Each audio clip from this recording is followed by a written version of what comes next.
Welcome to another edition of the Postgame Wrap. I'm Jarret Johnson, and man, the Red Raiders fought tough. They were right there at the end, played Baylor close, but in the end, they did fall short 27-24 to number 9 Baylor in Waco. Saturday morning, it was, it's been rainy and ugly for really a lot of the state. It's been nasty weather, and it had been in Waco that morning. Cleared up for most of the game, but it was still, wet ball type deal, wet field type of atmosphere. But the Red Raiders, they trailed early. They gave up, a touchdown quick. They were down 10-0, but they fought all game throughout the game. Got right there within, just so close to tying the game and sending it to overtime.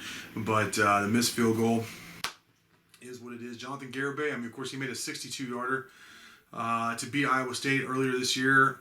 He made a big one against West Virginia to seal that victory. He made some big ones. I think he made one against Baylor last year that won the game.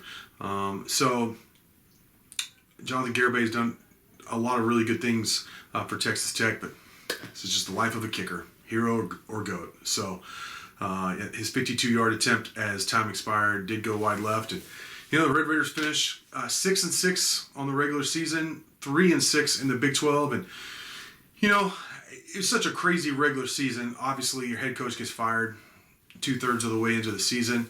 And then it looked like, the Red Raiders weren't going to win any of their last 4 games. They had Oklahoma, Iowa State, and Baylor, all ranked good teams. It just looked hopeless, but they did get at least that one victory they needed to become bowl eligible for the first time since 2017. So, wow. There shouldn't and there won't be any parades thrown for this football team. I think one thing we can respect is the fact that they fought hard for most of the season. And I think another really weird aspect to the season is just what a roller coaster, what a pattern it was that Tech would play up like really well and then down, up, down. Like every game, it seemed like, picked up big wins against Houston. I'm going to count West Virginia as a big win because it's a conference opponent. Obviously you got to beat Kansas if you want to accomplish all your goals in the season. They did that.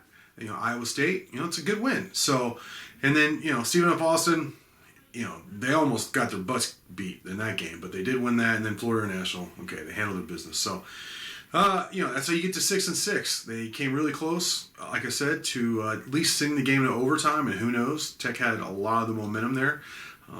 I feel like Colin Schooler, he made another huge play on 4th down to give them a chance, batting the ball down on 4th down to get Tech the ball. Donovan Smith on offense, I feel like Sonny Cumbie kind of protected him, or just the way they wanted to play early was to run the ball and establish the run, and they did that. Taj Brooks played well. He had a touchdown. Xavier White played well.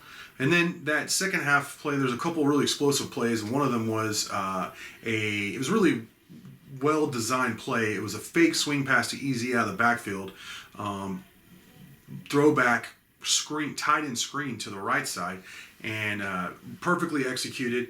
And Kuntz, he rumbled down the sideline. He picked up some really nice downfield blocks. One was from Kalen Geiger, a receiver who they stopped a DB from catching Kuntz there inside the 10. So, Kalen Geiger had a really good game all the way around,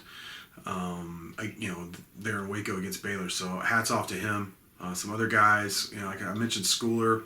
Thought some of the defensive linemen played really well for Texas Tech. So, they were close. No moral victories, but at least they have my respect, and the fact, and so does Sonny Cumbie, in continuing to get this team to play hard despite all the adversity. So, that's really it. We'll have to see who they get, what bowl game they get, and what opponent they get, and then if they win, it'll be, hey, first winning season since 2015. So, it's not some historic season or some great season, or even really, you could say it's just an okay season. But what it is, it's the first time Tech's been bowl eligible since 2017. And, look, it's a foundation for new head coach Joey McGuire to recruit to and to build upon. So, like I said, we'll see what they do, who they get, what bowl they'll be in, and all that here soon. We'll find out more about the new coaching staff that's going to be coming in, I think, very soon in the coming days. So, there's a lot going on, a lot to be optimistic about. Of course, recruiting's been great since Joey McGuire's come on, and we'll be all over that. So with that, I want to thank you for watching, and until next time.